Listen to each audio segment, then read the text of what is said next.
Hey YouTube family and GN subs, hope you're doing well, and we have some good news today. We're going to give you information on how to expedite your case. Very important stuff. You need a USCIS account to request an expedite under this new guidance. We're going to show you how to set that up, give you some really good tools from the American Immigration Lawyers Association to show you how to do that. And I'm going to provide a few new updates for you this October 2024.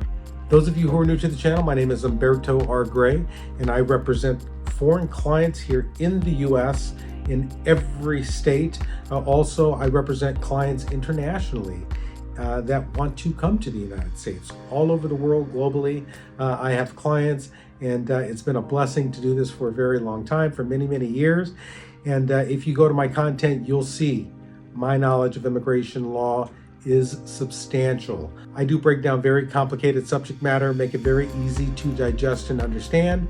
I have a substantial library with videos that can teach you immigration law. I also have frequently asked questions that I get all the time in my comments, and I do respond to my comments every week, every single comment. So, hey, send me a comment, let me know where you're watching from, and click and like and subscribe. All right, a lot to get to today, so let's get at it. All right, there is brand new guidance on how to request an expedite. How do you get them to approve your case immediately?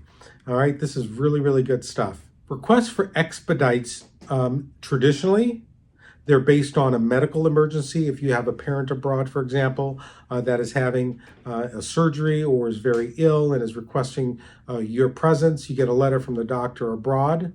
You submit the request. Now, previously, the requests were done by mail, so it's kind of difficult to get them quickly. You'd have to make an appointment, go downtown to USCIS, and have them issue the travel document. Well, today it's done a little different, and we'll talk about that, all right? So the second reason for advance paroles traditionally, it's been urgent business reason. If you stand to lose a lot of money because you can't travel, for example, let's say I file your adjustment through a family-based case or an employment-based case, and then you have an urgent need business-wise to travel where you stand or your company stands to lose lots of money, millions of dollars, then you can request an advance parole. That's how it used to be done. Only really two issues, one humanitarian, one business, right?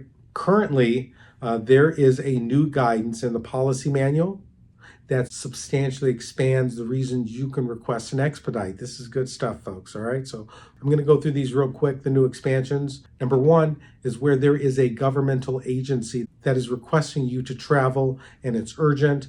You get a letter from the governmental agency and you're able to do that. For example, I have one case where I have an investor who is waiting for his green card to come, and he's building a substantial development in the city of Anaheim. And so we're going to have the city of Anaheim request an expedite, request to complete his application for permanent resident status. And so let's see what happens under this new guidance. Let's see if it goes through. So that's number one. Number two is you can request a travel document where there is a pressing or critical need to attend a planned event. So something that has been planned, let's say you have a concert in Europe and things are taking a long time, things are pending and you need to travel immediately. You can make the request for expedite based upon this planned event. You know, obviously you provide evidence, but it's interesting that they've changed the language from urgent business reason to critical or pressing. To me, that sounds like a little lesser standard. So very interesting how USCIS will adjudicate this and how they will evaluate what is pressing and what is urgent. So we'll see. But if you have a planned event, it seems to me no longer has to be like an urgent business financial loss. It could be an event as an important business conference, right? Et cetera. So let's see how they adjudicate that. But hey, looks like, again, expansion, right? Finally, this is really interesting. So where there is, usually what I do, where there's a clear error that the service has made, where USCIS has made a decision, let's say they denied a case because they say you didn't respond to an RFE on time and you have clear proof that you responded on time. I do what's called a motion to reopen on service error.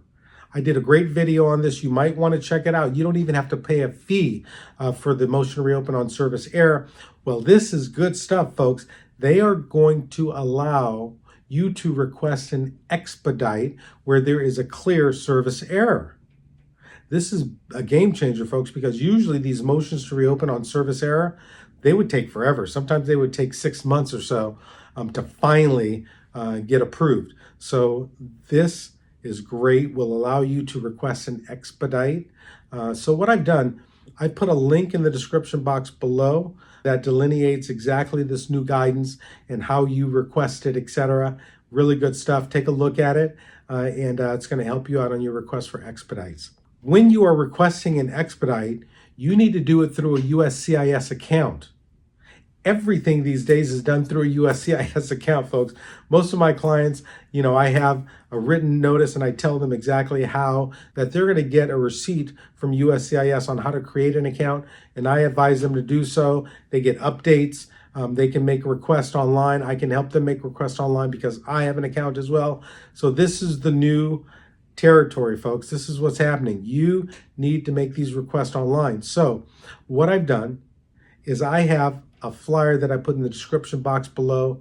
This is really, really good stuff on how you create your account, what it is, what you need to do, because it can be pretty daunting without this information to try to set up these accounts and navigate how to use these accounts. So this is great stuff, folks. Check it out. Hopefully it'll help you set up that account and do your expedites, all right? All right, so what if you don't have a passport?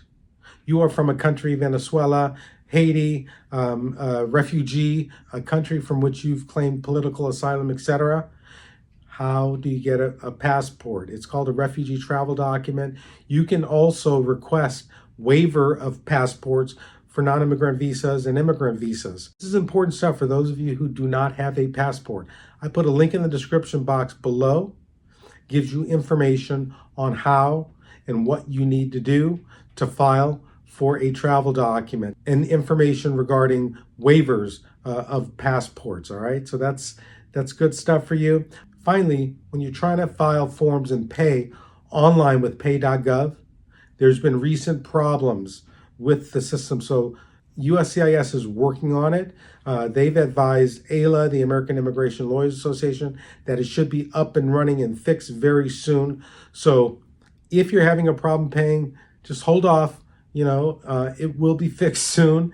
You'll be able to pay online again. And if not, hey, you can write a check. You can always write a check. You can always fill out a form with a credit card to pay by mail. So various ways to pay your filing fees to immigration. All right. Hey, YouTube family and GN subs. Thanks again so much for watching GrayLaw TV. Click below, like and subscribe, and we'll see you next week.